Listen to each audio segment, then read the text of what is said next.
தமிழ்நாட்டின் ஒவ்வொரு கோணத்திலும் ஒலிக்கிறது திராவிடத்தின் சத்தம். இது சாதாரண வரலாறு அல்ல. இந்த வரலாற்றின் அடுத்த அத்தியாயம் ஆரம்பிக்கிறது.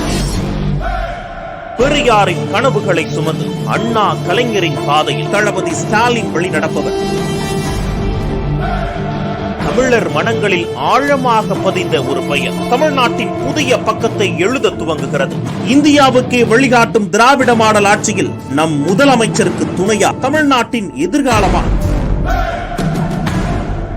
தமிழ் மக்கள் நம்பும் நாயகன் உதயநிதி ஸ்டாலின். உலகுக்கு தமிழர் பெருமையை சொல்ல துடிக்கும் ஆளுமை உதயமாகிறது. உதயநிதி ஸ்டாலின் தமிழ்நாட்டின் களம், புதிய வீரம்.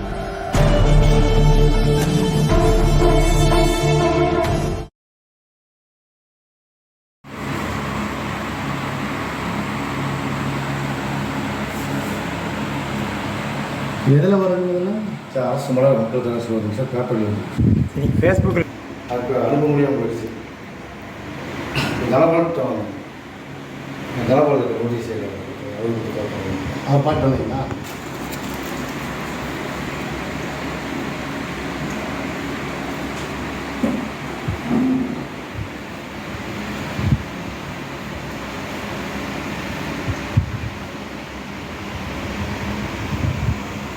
ராசன செயல்பாடு அது கேட்கலான்னு சொன்னாங்க.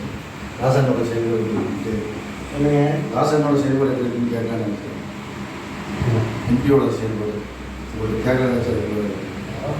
தமிழகத்தின் துணை முதல்வராக உதயநிதி அவர்கள் பதவியேற்றிருக்காரு. இதை எப்படி பார்க்குறீங்க? இதை வாரிசு அரசியல்னு சொல்கிறாங்க, உங்களோட அது வணக்கம்.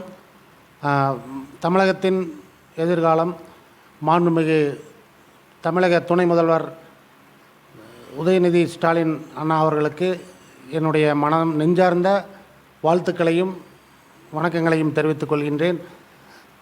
வாரிசு அரசியல் என்பது இன்று அல்ல, பழங்காலங்கள் தொட்டே இருந்து கொண்டு தான் இருக்கிறது. அதில் யார் வாரிசு என்பது முக்கியமில்லை, யார் சிறப்பாக செயல்படுகிறார்கள், யார் மக்கள்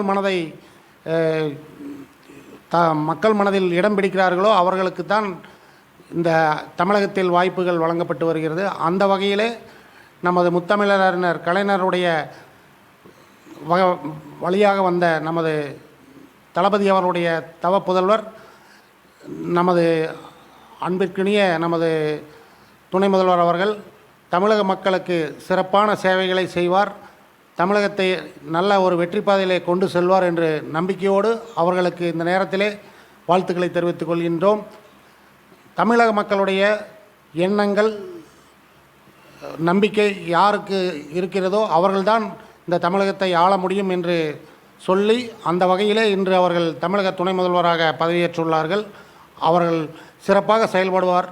தமிழக மக்கள் அவர்களுடைய பணியை பாராட்டுவார்கள். அதற்குரிய பரிசாக எதிர்வரும் 2026 சட்டமன்ற தேர்தலில் மிக பெரும்பான்மையாக தளபதி அவர்கள் சொல்லியதைப் போல 200 தொகுதிக்கு மேல் வெற்றி பெற்று தமிழகத்தை மீண்டும் திமுக கழகத்தின் கோட்டை என்று நிரூபிப்பார்கள் என்று நம்பிக்கையோடு தெரிவிக்கின்றோம். முதலமைச்சர் 200 தொகுதினாங்க, அதுக்கு மேலே 200 தொகுதிக்கு மேலே கண்டிப்பாக ஜெயிப்பாங்க. ஏன்னா அந்த அளவுக்கு மக்கள் நலத்திட்டங்கள் நிறைய செஞ்சிட்ருக்குறாங்க. அதே மாதிரி பெண்களுக்கு, மாணவர்களுக்கு, அனைத்து மக்களுக்கும், அனைத்து தரப்பு மக்களுக்கும் பாகுபாடின்றி அனைவரையும் ஒருங்கிணைத்து அனைவரும் சாதி மத பேதமின்றி சமூக நீதியை காத்து செயல்படுகின்ற அரசு நமது அரசு. அந்த அரசுக்கு மக்கள் ஆதரவு என்றும் உண்டு என்று நிச்சயம் சொல்ல முடியும். இது பதவியெல்லாம் பொறுப்புன்னு சொல்லியிருக்காரு. அதே மாதிரி விமர்சனங்களுக்கு உங்களோட செயல்பாடுகளாக பணிகளாக மூலம் நீங்கள் சொல்கிறான்னு இருக்காரு. நீங்கள் வெயிட் பண்ணி பாருங்கள் உதயண்ணாவோட பணி எப்படி இருக்கும்னு. அதை பணி அவருடைய பணியிலேயே மக்கள் உணர்ந்துக்குவாங்க. அந்த கமெண்ட்ஸ் எல்லாம் கொடுக்குறவங்கெல்லாம் பார்த்தீங்கன்னா காணாமல் போய்விடுவார்கள். வருங்கால தமிழகம் சொன்னீங்க, வருங்கால திராவிட முன்னேற்ற கழகமும் அவர் தானே? நிச்சயமாக அவருடைய பணி அவ்வளவு சிறப்பாக செயல்பட்டு வருகிறார். அவருடைய பணியை பொறுத்து நமது தலைமை என்ன முடிவெடுக்குமோ அதற்கு தொண்டர்களும் சரி அனைவரும் கட்டுப்பட்டு பணி செய்வார்கள். அதாவது 471 நாட்களாக அமைச்சர் செந்தில் பாலாஜியை பணிய வைக்க முயற்சி செஞ்சாங்க. அவர் பணியவில்லை, நெஞ்சுரமோடு நிமிர்ந்து நின்றார். இன்றைக்கு அவருக்கு அமைச்சர் பதவி கிடைச்சிருக்கு, விடுதலையாகி வெளியே வந்திருக்காரு. எப்படி பார்க்குறீங்க? மாண்புமிகு